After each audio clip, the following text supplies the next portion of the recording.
Hey, welcome to the Grace Baptist Church podcast, episode 23. Sweet. 23 episodes in. We are currently filming this in the Student Center, and it is a rainy Tuesday morning. So if you hear a little bit of rain in the background, that's what it is. Hopefully it doesn't make you fall asleep just as much as it wants to make me fall asleep right now. It is. It's a soggy Tuesday. Yeah. BJ, your hair's looking good, man. Thanks, Beard's dude. I've been good. trying something a little different. Yeah, I like it. I moved the part from the left to the right. I like it. I can tell, man. It looks good. But hey, we hope that you guys are having a great day wherever you're listening. If you're on the lawnmower, which you're probably not, I don't know. Somebody stopped me the other day in the sanctuary and said, "Hey, I just listened to one of your podcasts, and I was actually on the lawnmower listening to it." Telling you, So the lawnmower is the best place to catch up on some podcasts. That's what I do when I get on. I might listen to some worship music, but I love to catch up on podcasts. Yeah. So majority of people probably listen in the car. At least that's what I do, or maybe throw in the earbuds. Hey, we're about to maybe some people have some Thanksgiving travel. Oh yeah, that's true. Great time to check us out. Boom. Yeah, absolutely. Go back and listen to some of our episodes. We're trying to do this more frequently.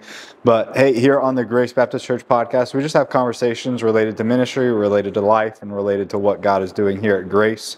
But today I have with me our worship pastor, BJ Strautman. He's been here for what, a year and almost? Yeah. September will make 2 years, September right? will make two. Yeah. 2 years, so like a year and a little over a year. Yeah. Yeah. Yep. And so we've loved having you here, man. Thanks, It's been a blessing to serve alongside of you. But this morning in this episode, we're talking about your worship has a witness. A witness, right? Worship has a witness. Yeah, it's a big idea. Yeah. So when I say that, if your worship has a witness, what do you think? What's the cons? What's the big idea there? I think the big idea, which I don't know, and I'm excited to hear where you're going to take this, but I think obviously your worship has a witness to those around you. And I also think I always think of the opposite too. I think of I can sense somebody's attitude, right? You can see somebody's resting face, or maybe somebody has a bad resting face, right? You've heard of that before, right? But somebody, maybe people even have a bad worship face, right? But once again, I don't think it's all about looks or all about outward things. But I do know this, that people look on the outward. Obviously, God looks at the heart, but people absolutely are very impacted by other people's emotions. Yeah. And it's pretty funny because you can be having a great day and then walk into a room and find Eeyore or find Debbie Downer. And instantly it's like, okay, I'm going out of this room before I deflate my whole day, right? No doubt. But yeah, so I think obviously worship has a witness to the people around you and obviously to God too as well. But yeah, for sure. And so for the sake of our discussion today, I thought a lot about this the last couple of weeks as I knew we would be covering this subject, and it's definitely near and dear to my heart. It's what I do, and so for me to have that conversation and to have it right, you have to consider, if we say this phrase, your worship has a witness. Okay, so I would agree with everything that you said as well. Dead on, same place my mind goes when you consider the concept. And so I think your worship, as far as it having a witness, I think it has two witnesses. Okay, I think it has a vertical witness, and I think it has a horizontal witness. And so let's talk about vertical.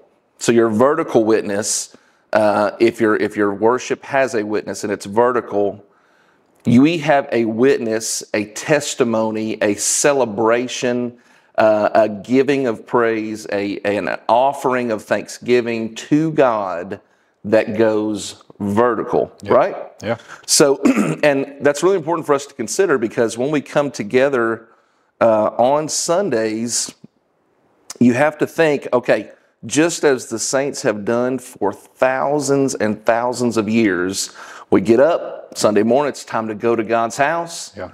And why do we come to God's house? And Pat really covered this on Sunday. Pat preached a phenomenal message on Sunday. If you didn't catch that, you weren't with us, you've got to go back and listen to the restreams. Phenomenal message, really about thanksgiving and praise. But really, it's a message on worship. Yeah. And most people also, too, I want to say, and Pat said this in his sermon as well, most people think worship's just music. And it's not just singing together. I think as believers, we have to live lives lifestyles of worship, that everything that we do is unto the Lord, the way that we deal with people, the way that we devote ourselves to learning the scriptures, the way that we devote ourselves to fellowship and being a part of a local church. That's all coming under and showing that we place high value on our Lord. That is worship. And so it's not always just singing, but a lot of, for the sake of what we're going to talk about today, we're going to talk about the corporate gathering together of the believers. And so we're going to go vertical.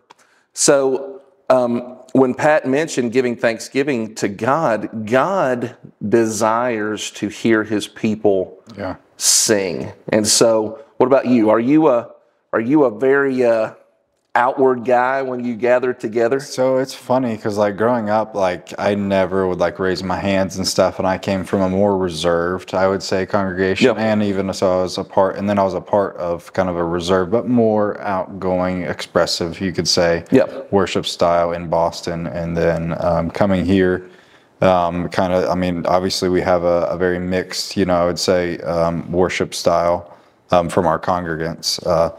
But I would say for me, I'm beginning to realize more. I can understand this. Whenever my heart is in tune and whenever I'm in the sanctuary and I'm actually thinking about the right things, I can tell my worship is way more, I don't know if intensified is the word, but more intentional, I guess. And I think that's sometimes maybe people walk in there and maybe they're thinking about everything that they have to do the next week, or maybe they're thinking about the fight that they just had in the car with their wife, or they're thinking about the kids screaming and gosh, man, I can't wait to just sit an hour and a half without my kids screaming in my ear. I don't know what they're thinking about, but it's hard. Could be anything. So I think it's hard to flip that switch for some people, like once worship starts, like to really go there. But I think it's preparing. It's preparing in the car. It's preparing while you're getting ready. It's like you said, preparing that morning. Like, hey, I'm about to go worship with my people. I'm about to go worship the God who created me. I only get to do this 4 times a month. So, and that's a real, I don't think we think those thoughts often. So I think, but from my perspective, I can tell you this, whenever I sit in the back, I have more distractions, but whenever I'm closer, it's awesome because I don't have any distractions. And it's cool because I can just really kind of think about the words and pray through the song. And I think that's what sometimes people miss is like, man, like you can pray, like even if you don't sing, you can voice the words just as a prayer.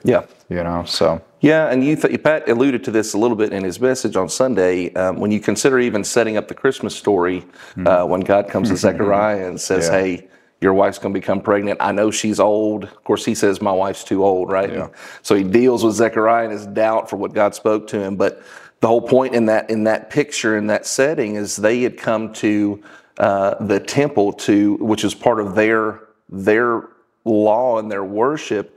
It was a big deal to come to God's house where the Spirit of God was, and they would do their sacrificial system and all that, all the things that they would do. But it was a huge deal. And I don't know if it's because of the freedom that we have as a nation and just our society. I don't know if we feel like it's a big deal when we come to worship together corporately. And so there, you got to this. It does have to do a little bit, I think, with our perspective getting into it, because you have to maintain that vertical frame of mind. That I'm coming into God's house. It's not of course I hear a lot of these things too. And I've heard it hundreds of different ways over the years.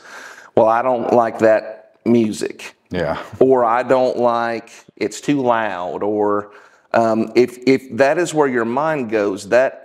Just being quite honest, because I've even done that in certain settings too. It's not just a one-way street; it's a two-way street. Because I've been to places where maybe the worship style was very different. Maybe I was visiting or I was coming to help. Back when I lived in Bowling Green, I used to go some of the local Baptist churches in our area. If their worship leader was out of town, they didn't have any help, they would always call my home church and hey, can you go lead worship at Woodburn today? And so you would go do that, and maybe their worship style was different, and that was difficult for me at times to get my focus vertical because the worship style was so different. You know what the deal is there, though? I had a worship problem.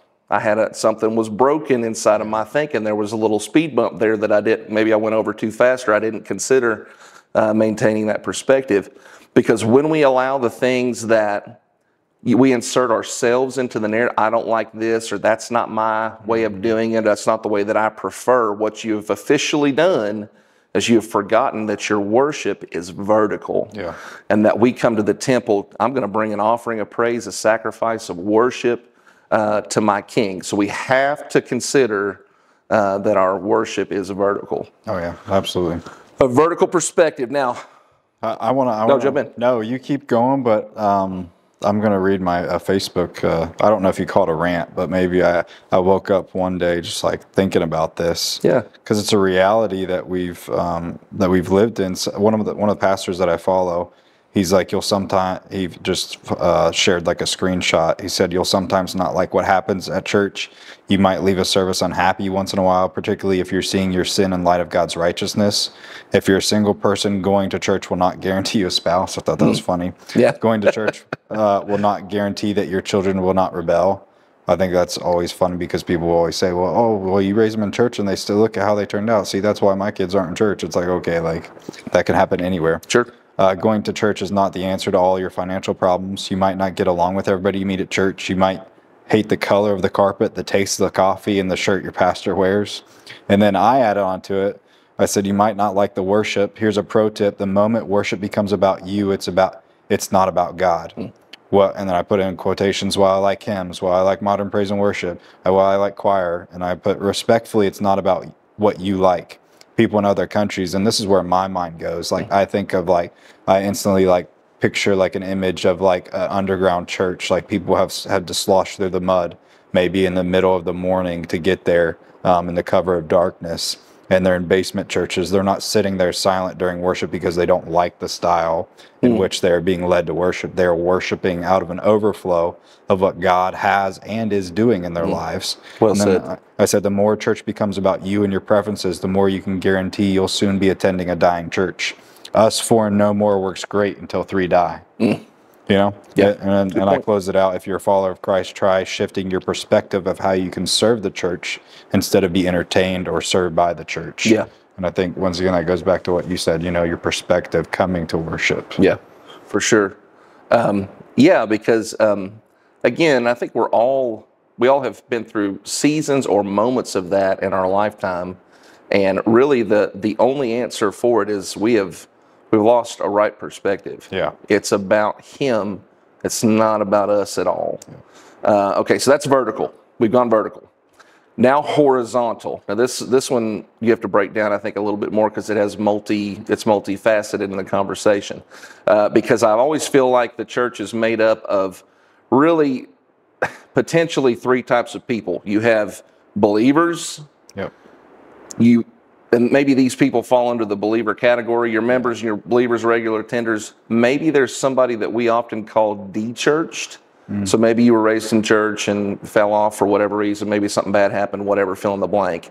And then there are so many of those out there that are literally unchurched. They have no idea what we are doing. They have no idea why we come together and sing songs and read from a book all the time. Yeah. They don't understand what this Jesus thing is about. So that's really the 3 types of people that I feel like we encounter and have the opportunity to rub elbows with every Sunday when we gather. And I do, and I believe we are, and I want us to even more consider, are we a church that is after unchurched people? Like, how burdened is our heart as a collective congregation for those in our community and the surrounding areas that don't know Jesus? They don't know what this church thing is all about. Why do these people do this? Why do they sing to it? Jesus, I thought he died and whatever. I know they say he rose from the grave and all those things.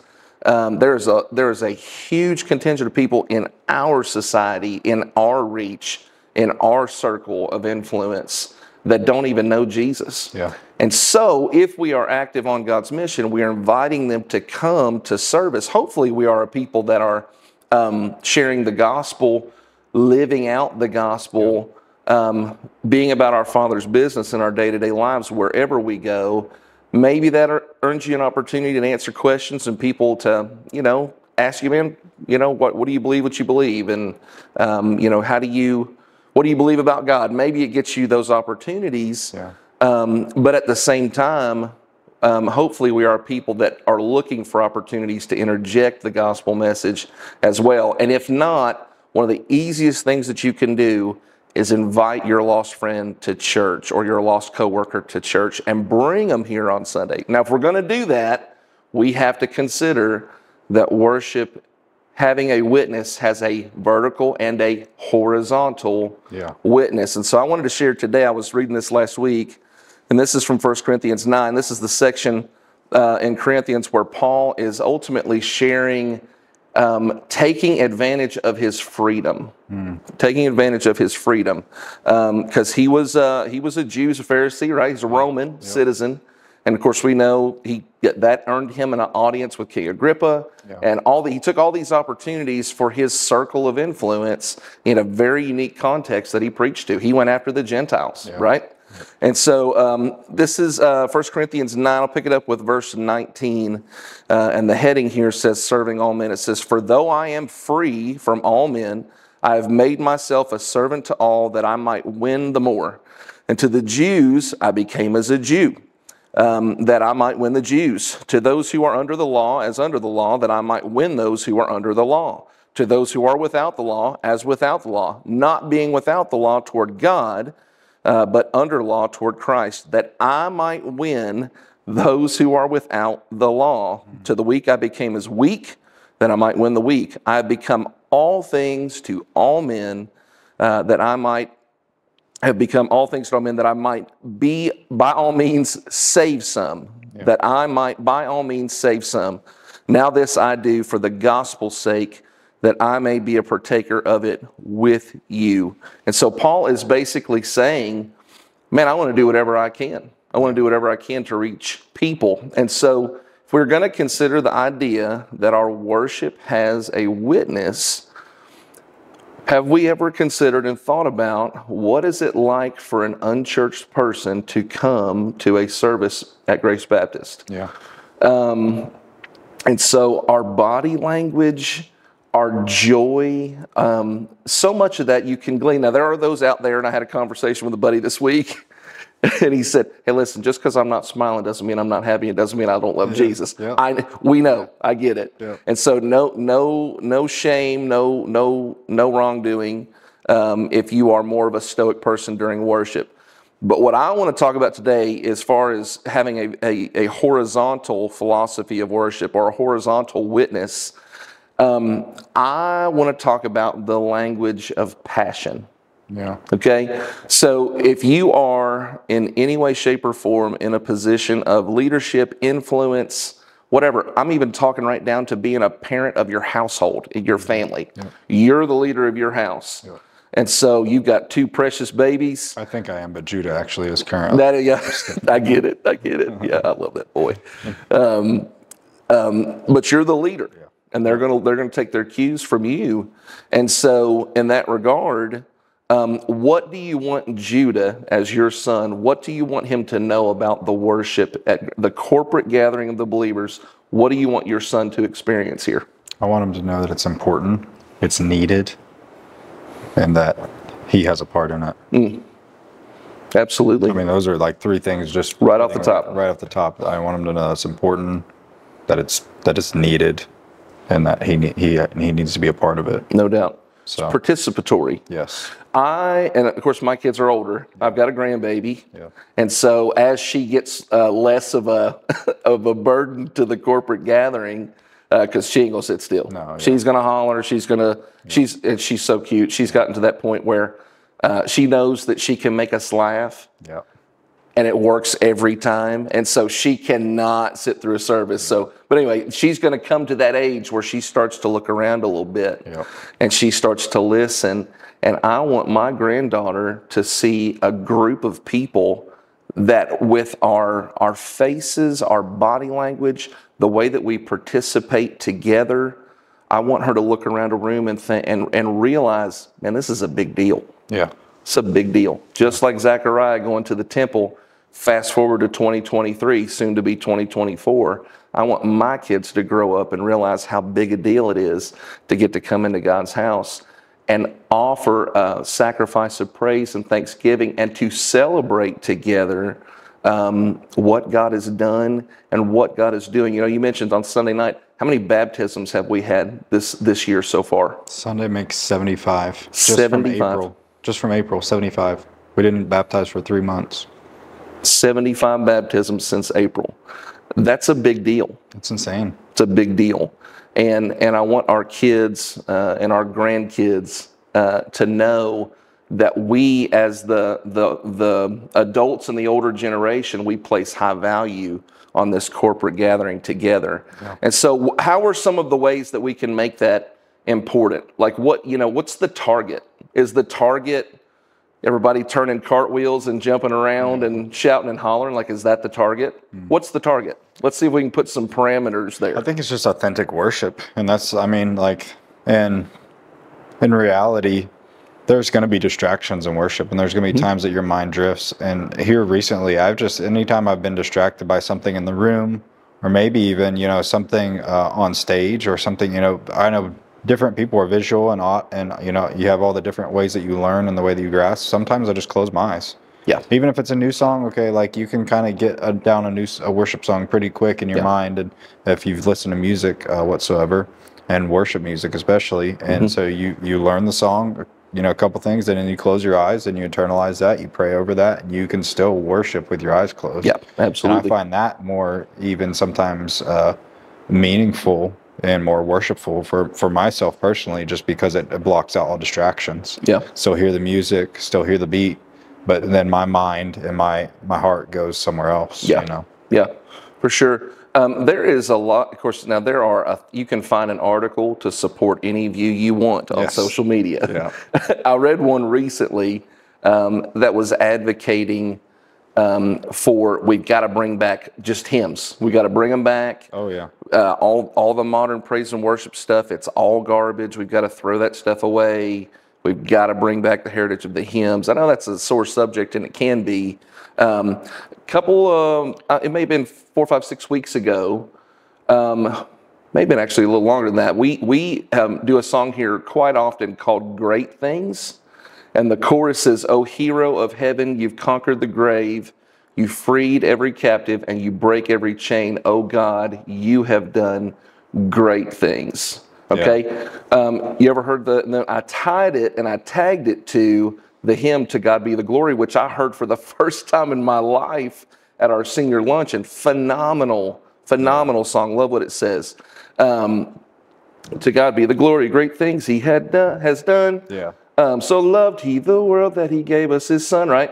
To God be the glory, great things he has done. The song says the same thing. Yeah. It's the same song. One was written a long time ago. One was written a few years ago. And so it really is true in God's word when he says that there's nothing new under the sun. And I feel like believers should have the opportunity and the ability to make new expressions of celebrating the grace that we have in God, his mercy, and the fact that he has done the greatest thing, that he has conquered sin, death, and the grave, hell and the grave. And we just find it's just new ways to express that. So maybe a new style of music, same concepts are there. And majority of those arguments too, they would say that like, oh, well, hymns are more biblical or hymns are more God-centered. "I'll Fly Away" doesn't talk anything about God. It's about you flying away to heaven. That's one of my favorite hymns. Like, it's fun. I'll smack down. Yeah. And that's my shower jam right there. Yeah. But the reality is that worship is towards God. Yeah. That's right. It's not towards a pattern. It's not towards a way. And even like Pat said, where they use various instruments, they use, worshiping with their hands, dancing, all these different ways you can worship. And it's not about lyrics. Yeah. Biblical lyrics. Once for sure. When you get to that, obviously you want it rooted in Scripture. And I would say everything that we sing here is rooted in Scripture. For sure. Find a passage. And I work really hard at that. Yep. I'll tell you, you know that as well. I love that about we talk you. a lot about. We talk a lot about that. I never want to sing something that's theologically incorrect. Yep. I don't want to sing anything that's weird. Yeah. I don't want to sing anything that makes people feel, I don't want it to be very carnal. Yeah. I want it to be high Christology, high praise. God is worthy of it. He's deserving of it. And I think we've just got to maintain the reality and the concept that our worship has a powerful witness, both vertically to God and horizontally to the believers, the de-churched and the unchurched people around us. And God works through all of that to bring glory to himself and to save people. Yes. People's hearts are softened when they come into the sanctuary and they hear this shout of praise. Having the choir on Sunday was phenomenal. All those voices, that loud shout of praise, it does something to our hearts to prepare us to receive a message. And my prayer as we continue is that people would really adjust their perspective and consider that concept and just watch God work. He's saving people left and right, and I want him to save more. I want this place to be a place, and it is, and I want us to continue to grow in our distinctive for being a place that anybody, de-churched, unchurched, or people who are Christians just don't have a church home, maybe looking for a church home, that this is the place they're going to come and have great worship and hear the word preached in faith and the full counsel of God. So this is such an opportunity that we have if we consider that our worship has a witness. Absolutely. For sure. BJ, thank you for being on today. Absolutely. And thank you for listening. If you're listening to this once again and you do not follow us, make sure to follow us on Facebook, on YouTube, and then on Instagram. Follow all of our socials. And we've got some exciting things happening there with an app and some ways that you'll be able to stay connected to that BJ is working on. So behind the scenes, so we're looking forward to launching that too as well. Yep. Your worship has a witness. A witness, both vertically and horizontally. Thank you guys for listening. We'll catch you guys on the next episode.